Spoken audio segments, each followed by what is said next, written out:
बोलिए सदगुरुदेव की जय। संत समाज की जय। मेरे जीवन के प्रेरणा स्रोत मेरे परम आराध्य सदगुरुदेव एवं सत्संग सभा स्थल में बैठे हैं मेरे प्रिय बंधु, ममतामयी माताओं, बहनों एवं नन्हे मुन्ने प्यारे बच्चों।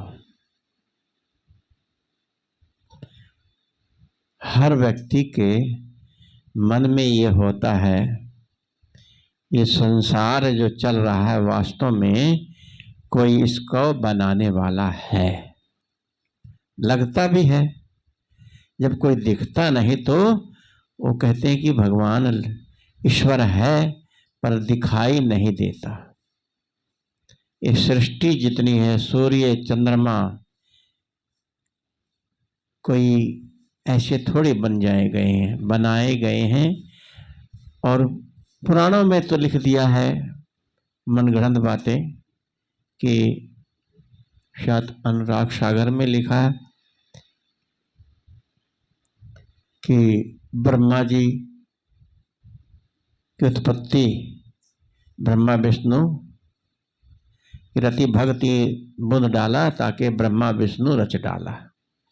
कि आज शक्ति जो थी उसने 3 संतान पैदा किया।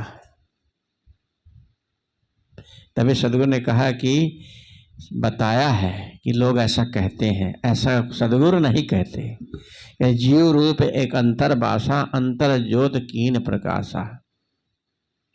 जीव रूपी एक अंतर्बासा, अंतर ज्योत कीन प्रकाशा।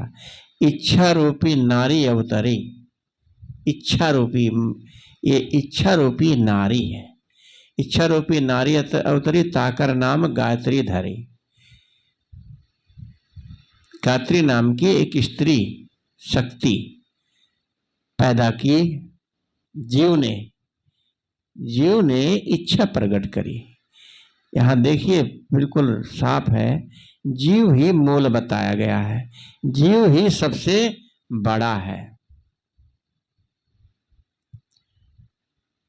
इच्छा रूपी नाव तेरी, ताकर नाम गायत्री धरी। ते नारी के पुत्र 3 भयो, ब्रह्मा विष्णु महेश्वर नायु। उस नारी के 3 पुत्र पैदा हुए, ब्रह्मा विष्णु और महेश। ब्रह्मा विष्णु महेश्वर। फिर ब्रह्मा पूछर महतारी, को तोर पुरुष के कर तुम नारी। कि ब्रह्मा जी फिर अपनी माता से पूछते हैं कि ये तुम्हारा पुरुष, तुम्हारा पति कौन है, हम लोग कैसे आए, कहां से आए। फिर ब्रह्मा पूछल माता है, तब तुम हम तुम। फिर वो उत्तर देती है माता कि तुम हम तुम और न कोई, तुम ही पुरुष हम ही तुर जोई। अब यहाँ कैसे अर्थ लोगों ने लगा लिया है कि ब्रह्मा जी हुए, ब्रह्मा जी ने सृष्टि रची। बहुत बड़ी आडंबर कहानी लिखी है कि ब्रह्मा जी से द्वारा ही सृष्टि की रचना हुई है। ब्रह्मा जी कहने लगे कि मुझे अपने पिता की पहचान कराओ, पिता कहाँ है।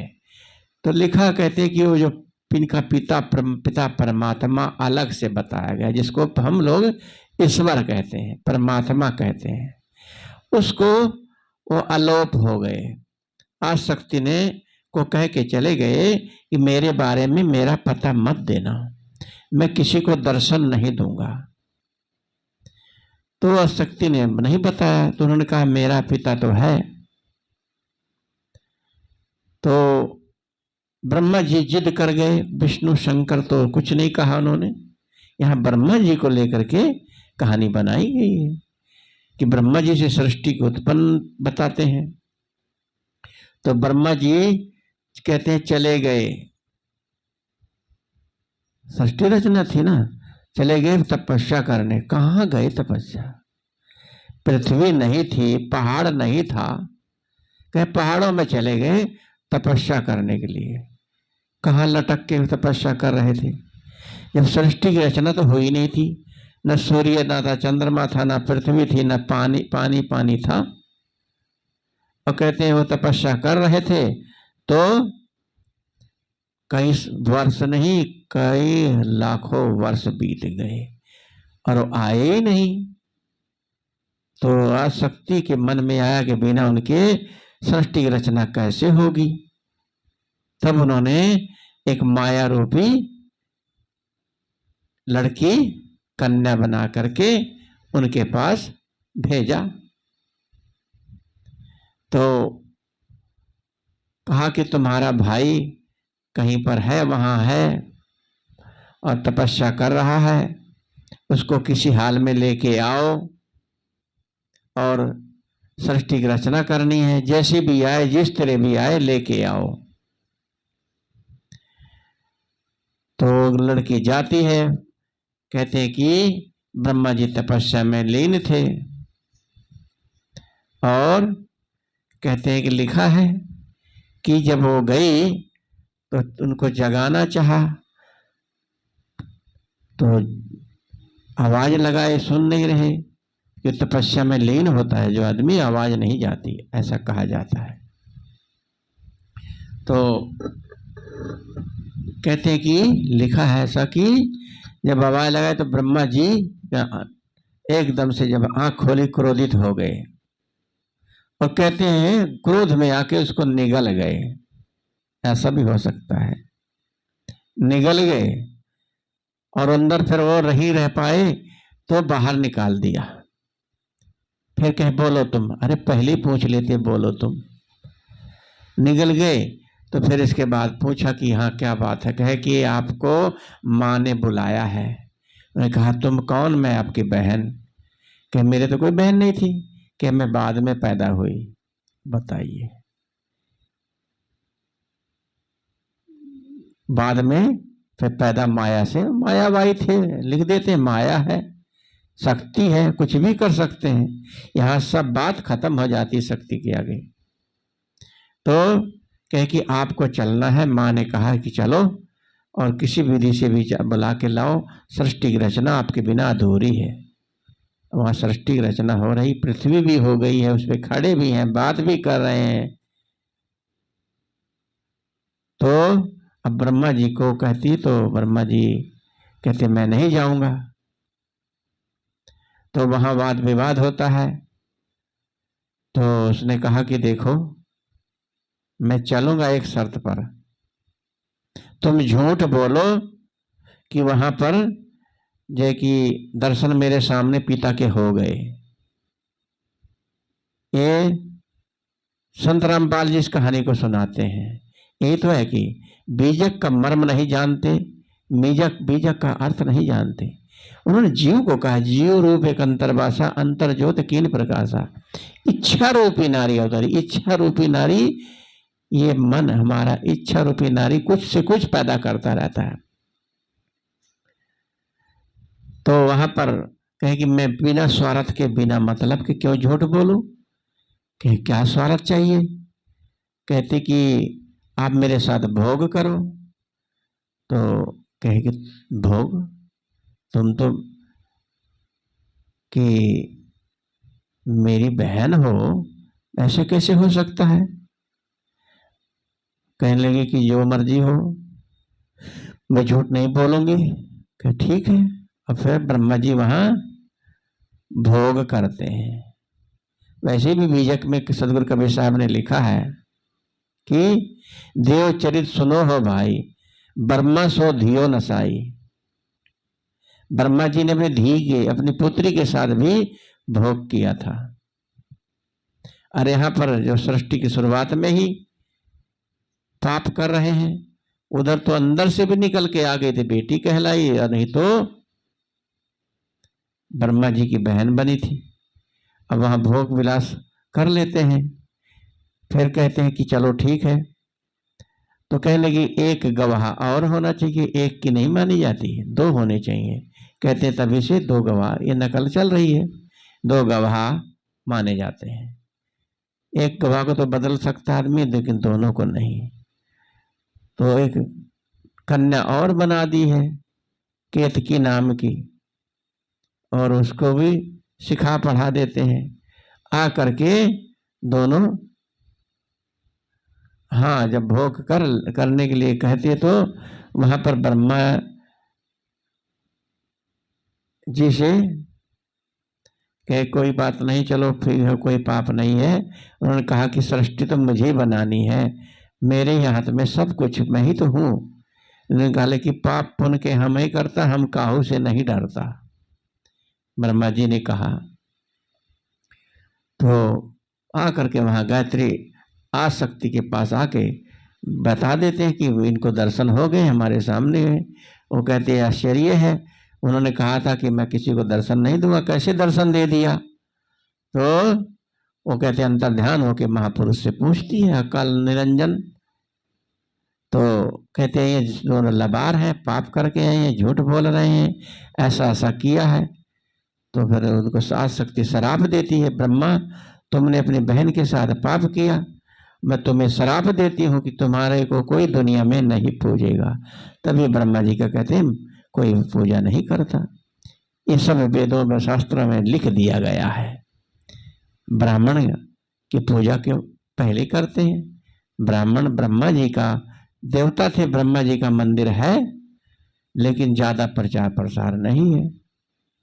तो फिर उनको भी शराप देती, जाओ तुम 5 पति की पत्नी हो जाओ। 5 पति की पत्नी कहते हैं कि अब कलयुग द्वापर त्रेता आया, तब वो 5 पति की पत्नी बनी। सतयुग आया, द्वापर आया, फिर त्रेता आया। त्रेता पहले आया सतयुग की बाद, फिर द्वापर आया। द्वापर में द्रौपदी के रूप में ये पैदा हुई, इतने युगों के बाद हुई। यहाँ बात को समझो, कैसे जोड़ी गई कहानियां हैं। सब कहानी को अंदाजा लगाते हैं, लेकिन सोचते नहीं कि कैसे फिट बैठेगी। 5 पति की पत्नी बनना था, उसी टाइम बन जाना था, उसी युग में सतयुग में बन जाना था। सतयुग भी गया, द्वापर भी गया, त्रेता भी गया, फिर द्वापर आया। द्वापर बाद में बताते हैं। तो ऐसे ऐसे कहानियां घड़ी गई हैं कि ब्रह्मा जी से सृष्टि की रचना हुई है।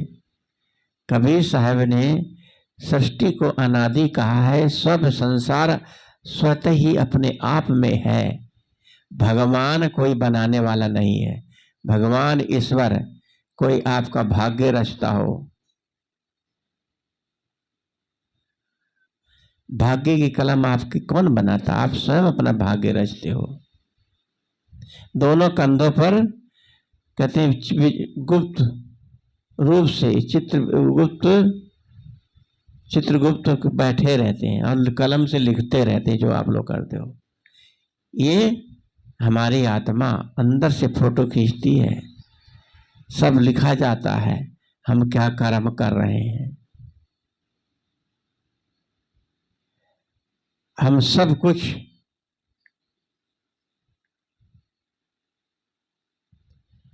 शरीर से जब आत्मा निकल जाती है तो क्या रह जाता है? केवल आत्मा।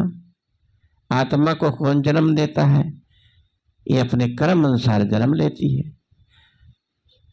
सृष्टि को किसी ने, कोई कभी नहीं किसी ने बनाया, कोई भगवान नहीं है। कहीं पूरी वाल्मीकि रामायण में एक बार भी राम को भगवान शब्द नहीं लिखा है। पूरी वाल्मीकि रामायण उठा के देख लो। सबसे पहले वाल्मीकि रामायण ही तो बनी। गोस्वामी जी ने तो बाद में राम को परम पिता परमात्मा अखंड नायक बताया है कि अगर कोई उनको परमात्मा ना कहे तो बिना सिर पैर का पशु है, बिना सिंह पूंछ का पशु है। पशु के सिंह होती है और पूंछ होती है, लेकिन ये मनुष्य जो है बिना सिंह का पशु है। और कबीर साहब ने कहा सृष्टि तो अनादि से है कि बीज और वृक्ष दोनों अनादि से हैं। बीज रहा वृक्ष के माही, वृक्ष रहा बीज के माही। अंडा कहाँ से आया, मुर्गा कहाँ से आया? अंडा मुर्गे से, मुर्गी से, मुर्गी अंडे से। ये अनादि से ही है। बीज और वृक्ष अनादि से है, कोई इनको बनाने वाला नहीं, प्राकृतिक से है। ऐसे ये संसार भी, ये जीव अनादि, जितने भी जीव हैं कोई नवे नहीं बनते, यही मरते हैं। लाखों जीव, कीड़े मकोड़े मिनटों में मरते हैं, कुछ जीव ऑटोमेटिक मिनटों मरे तुरंत पैदा हो जाते हैं। ये जीव वही है जो हम हैं, ये अपने कर्म अनुसार जन्मते रहते हैं। 4 खानियां बताई गई हैं। एक अंडज, जो अंडे से जितने भी पक्षी हैं, और पिंडज जितने भी पशु हैं, चीता है, हिरण है, भेड़िया है, शेर है, गाय है, भैंस है, बकरा है, बकरी है, ये दुनिया भर के जितने 4 पैर के पशु हैं, ये पिंड से बनते हैं, अंडज पिंडज। और उसमें जो पसीने से, जैसे खटमल, मच्छर, मक्खी, छोटे छोटे कीड़े, केचुए, अंदर जमीन से छोटे छोटे पतंगे निकलते हैं, ये सब गर्मी से, पसीने से, टट्टी के कीड़े, कर्मी, ये भी योनि है, उस समझ योनि। और एक मनुष्य योनि, चौथी योनि मनुष्य की। मनुष्य योनि भी जन्मती मरती रहती है, लेकिन कोई इसको बनाने मिटा ले। अगर बनाए कोई, कितने लोग लाखों सेकंडों में पैदा होते हैं, इनको बनाने में कितना समय लगेगा? हाथ, पैर, नाक, आंख, मुंह, ये सब कोई बना सकता है? सोचो, बस खत्म कर देते हैं, उसकी लीला है, फूंक मार के सब कुछ बना देता है। जैसे किसान खेत में बीज डालता है और उनको अंकुरित करे, तो एक को फोड़ फोड़ के अंकुरित करे तो पूरा हो कर ही नहीं पाएगा। ऐसे ही जितने जीव हैं, इनका शरीर को यदि बनाने लगे तो पूरा जीवन बीत जाए, एक आदमी नहीं बन पाएगा। कितने तरीके से प्राकृतिक ने हर चीज की रचना करी है। अगर आंख कहीं अंदर दी होती तो आदमी कैसे देखता दुनिया को? आंख फोड़ के, शरीर के अंदर से बाहर फोड़ के बाहर आंखें निकाल देंगे। हर अंग की कीमत है। एक अंगूठा ही हमारे हाथ में न रहे तो हम काम नहीं कर पाते, लेकिन कितने लोग हैं हाथ ही नहीं रहता तब भी करते हैं, पैर से लिखते हैं, पैर नहीं रहता फिर भी चलते हैं। प्राकृतिक का नियम तो है, जो सिस्टम अगर शरीर का नहीं रहता तो मजबूर होता है, लेकिन कुछ तो करता ही है अपने जीवन के लिए।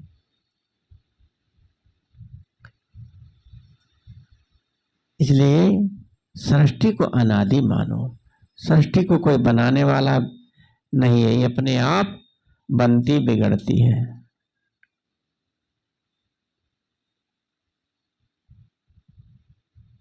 यदि अपने जीवन को चेक किया जाए कि हमारा जीवन कैसा है, हमने अपने जीवन में हम कर क्या रहे हैं। चारों तरफ माया का जाल फैला हुआ है, हम लोग धोखे में हैं, धोखे में जन्म गंवायो।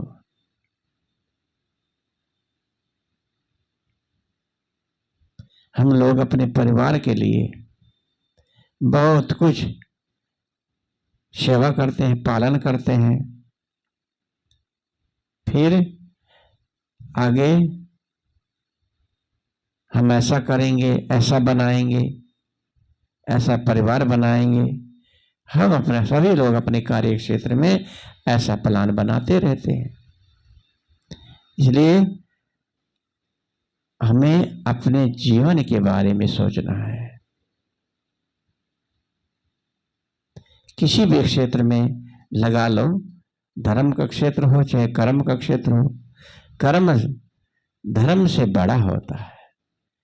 यदि हमारे कर्म अच्छे हैं तो कहते हैं तो कर्म हमारे अच्छे हैं तो घर में मथुरा काशी है, और कर्म हमारे सच्चे हैं तो किस्मत हमारी दासी है।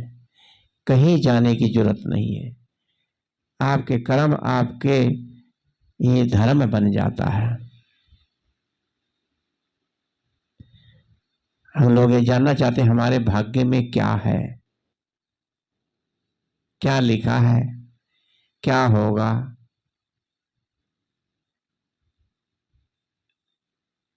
क्या भाग्य अपनी मर्जी से बनता है? भाग्य को हम बनाते हैं। दोनों बातें अलग अलग है। भाग्य बनाना कैसा बनाना है? बेटर बनाना है, अच्छा बनाना है। बहुत इजी है भाग्य। अपने पसंद का यदि हम भाग्य बनाएंगे तो कैसा बनाएंगे? अच्छा बनाएंगे ना। और आपके का अगर कोई परमात्मा आपका बैठा है, वो आप उसके बच्चे हैं, वो आपका भाग्य कैसे बनाएगा अपने बच्चों के लिए? माता पिता परिवार के होते हैं, अपने बच्चे के लिए अच्छे ही तो सोचते हैं। अपने बच्चे को अगर जुकाम भी है तो माँ बाप दुखी हो जाते हैं। अरे वो जो मालिक बैठा है वो सबका भाग्य रच रहा है। किसी को तो नरक में डाल रहा, किसी को दुख में इतना दुख दे देता है कि आदमी दुखी जीवन भर रहता है, किसी को सुख दे देता है। ऐसा कैसा वो भगवान है, कैसा मालिक है?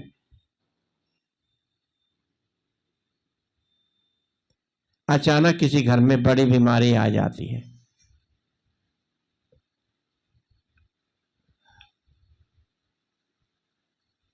तो आप क्या करते हो? जैसे अचानक कोरोना आ गया, पूरा विश्व, पूरी प्रकृति में हलचल मच गई थी।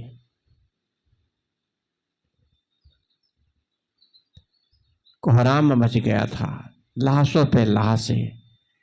ये कौन ईश्वर करा रहा था? वो अपने बच्चों को बैठा दुखी होता देख रहा था। और सब मंदिर मस्जिद गुरुद्वारे सब बंद हो गए थे। वो भगवान को भोग कौन लगा रहा था? आज बड़े बड़े नए नए भगवान पैदा हो रहे हैं। नाम नहीं लेते, लेकिन ऐसे ऐसे धाम बन गए हैं, मंदिर बन गए हैं कि पहले कभी नहीं थे। आज भगवान इतने पैदा हो रहे हैं, हम लोगों ने कभी नहीं, किसी ने नहीं सुना था। ये 10-5 साल से सुना जा रहा। खाटू श्याम जी की बड़ी प्रसिद्धि हो रही है। इतनी भीड़ की पूछो मत। इतना पैसा चढ़ता है। ये खाटू श्याम जी कहाँ से? खाटू कोई गांव था और वहां पर कोई कहानी है, बर्बरी के मारे कब थे और पैदा कहाँ हुए, किसी ने कौन जान सकता है। सिर्फ जिसका कट जाए वो जीवित हो सकता है। प्रकृति का नियम है, जीवित नहीं हो सकता। कोई अमर है ही नहीं। बड़े बड़े जितने भी महापुरुष आए, राम कृष्ण सब चले गए, कौन है? तो ये आम इंसान कैसे जीवित रहेंगे? लेकिन धारणाएं बनाई, हम किसी के धारणाओं को चोट नहीं पहुंचाना चाहते। लेकिन अगर थे तो शुरू से ही इनके मंदिर बने रहने चाहिए थे। अभी 5-10 सालों से क्यों जागे लोग? वो तो खाटू श्याम जी तो भगवान हैं, थे पहले से ही थे, तो लोगों को पता अब लगा है। शुरू से ही होना चाहिए, शुरू से इनके पूजा मंदिर होना चाहिए। अब क्या है, सच क्या है? शक्ति तो आप में है, आप बहुत बड़ी शक्ति लिए बैठे हो। असली शक्तिमान आप हो। आप जो चाहो वो कर सकते हो। भगवान को पूजने वाले आप ही हो, भगवान को बनाने वाले आप ही हो। आप ही सब कुछ के करता धरता हो। आपसे बड़ा कोई भगवान हो सकता है? आप नहीं तो भगवान की जरूरत कहाँ है? किसको जरूरत है? अगर भगवान थे, ये मंदिर तो खाटू श्याम जी का शायद तब भी था 2-4 साल पहले नहीं था क्या, जब कोरोना चला था, वो भी मंदिर बंद था, घंटा घड़ियाल बिल्कुल नहीं बजा, कोई प्रसाद नहीं चढ़ा। माफ करना मेरे श्रोताओं, मेरा यह कहने का भाव है कि सच्चाई को मानना चाहिए। कौन महापुरुष हुए वो हुए और चले गए, उनकी कृति है, उनकी मूर्ति मंदिर में रखिए, श्रद्धा से उनको मानिए, उनके बताए पर चलिए। उनके अगर वो बृहस्पति जी का के गुणों को देखे, बहुत महान पुरुष थे वे। उन्होंने अपने गुरु को, कृष्ण जी को वचन दिया, गुरु दक्षिणा मांगी। उन्होंने गुरु दक्षिणा में धोखे से कृष्ण जी ने उनके सिर को मांगा, तो उन्होंने कहा कि लो मैं झुकता हूं, मेरी गर्दन उड़ा दीजिए। इतने महापुरुष हुए, दक्षिणा अपना सिर मस्तक दे दिया, तभी तो पूजे जा रहे हैं। और उन्होंने स्वयं अपने हाथों से, उन्होंने कहा मैं नहीं काटूंगा, कृष्ण जी ने कहा, स्वयं अपने हाथों से तलवार मारी जोर से और धड़ हाथ में रख के पकड़ा दिया, सिर पकड़ा दिया। ऐसे महापुरुष पूजनीय तो होते ही हैं। उनका तो ज्ञान ही बहुत बड़ा है कि गुरु के लिए कितना निछावर हुए। हम लोग गुरु के लिए क्या, थोड़ा सा कुछ दान पुण्य दे दिया तो समझ लो बस गुरु को जीत लिया। गुरु जी में कोई कमी नजर आई तो गुरु से दूर हो गए, गुरु में अवगुण ढूंढते हैं। ऐसे से महापुरुषों से हमें उपदेश लेना चाहिए, उनके गुणों को समझना चाहिए। उनकी पूजा करने से कुछ नहीं मिलने वाला, उनकी मूर्ति को पूजा करो, सब कुछ करो, कुछ नहीं, उनके गुणों पर चलो। प्राकृतिक का नियम है कि संसार अपने आप अनादि से चल रहा है।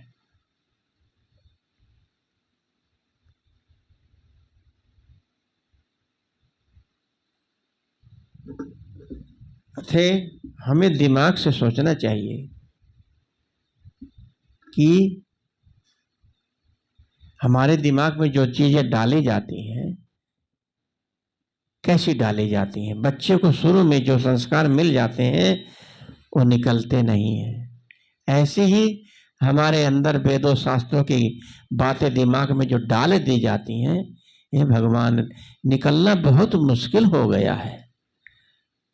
लोगों की आस्था इतनी बढ़ती और जा रही है कि अब तो लाइन लगी है वेद शास्त्रों की, पुराणों की बातें की, कथावाचकों की। बड़े बड़े कथावाचक, बड़े बड़े गायक पैदा हो रहे हैं, नाच रहे, गा रहे, प्रवचन कर रहे हैं, प्रवक्ता, लेकिन कोई भी असली बात नहीं बताता। राम को लेके कहानी, पूरे रामायण को बिजनेस बनाया है, मानस मर्मग बताते हैं। मानस मर्मग फलाने संत हैं, और वेद, भागवत, गीता, भागवत, महाभारत को भी एक बिजनेस बना लिया है। उसकी कहानी सुना सुना के लोगों को रोचक बना बना के उसमें मिर्च मसाला डाल डाल के लोगों को रिझाते हैं। क्या इन कहानियों को सुन करके क्या हमारा कल्याण हो सकता है? कभी नहीं होगा। गोस्वामी जी ने रामायण बनाई और अपने को क्या लिखा? तुलसीदास। और आज लोग 2 अक्षर जान जाते हैं तो लिखते हैं मानस मर्मग। ये हाल है आज। सारा दोष हम लोग ईश्वर पर थोप देते हैं कि भगवान की इच्छा थी, भगवान की मर्जी थी, तभी हुआ, परमात्मा की मर्जी से सब हो रहा। बचपन से सुनते आए हैं कि उनके बिना एक पत्ता नहीं हिलता, भगवान की मर्जी से एक तिनका नहीं हिलता।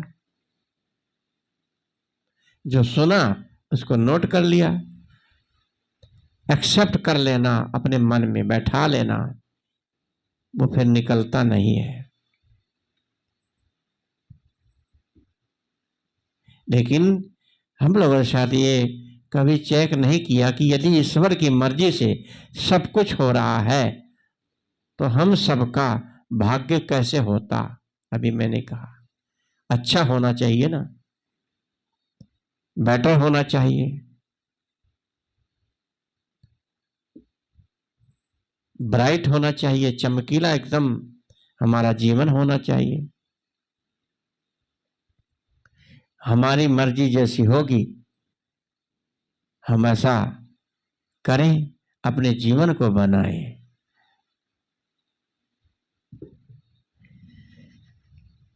भगवान कभी किसी को दुख नहीं देता, कष्ट नहीं देता। अगर वो दुख देता है वो पावरफुल है, उसमें सब कुछ सहन करने की शक्ति है। इस परमात्मा अपनी मर्जी सब कुछ कर रहा होता तो आपका भाग्य बहुत ही परफेक्ट लिखता, बहुत अच्छा लिखता। इसलिए हमें जड़ता में लिखी बातों पर नहीं चलना चाहिए। जो कुछ हो रहा है सब आपके भाग्य से हो रहा है, जैसा आप करोगे वैसा ही मिलेगा। भगवान ईश्वर कोई अलग से नहीं है, भगवान ईश्वर आप स्वयं बन सकते हैं। तभी तो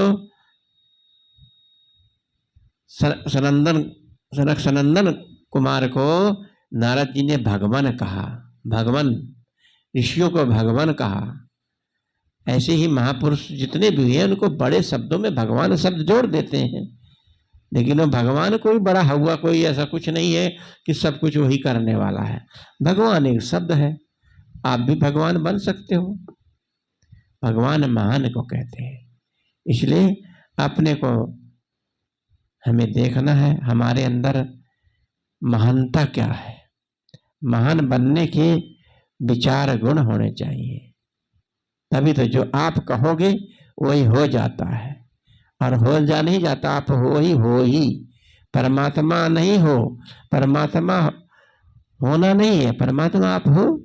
लेकिन जैसे कि एक पत्थर के अंदर मूर्ति में भगवान की तस्वीर निकालते हैं, मूर्ति के अंदर वो तस्वीर पहले से थी, लेकिन उसके अंदर से आवरण जो फालतू पत्थर था हटाया, तस्वीर निकल आई। ऐसी आपके अंदर भी जो बाहरी माया का आवरण चढ़ा है उसको हटा दो, बस आप परमात्मा बन सकते हो। तो इन शब्दों के साथ वाणी को विराम देता हूँ। बोलिए सद्गुरुदेव की जय।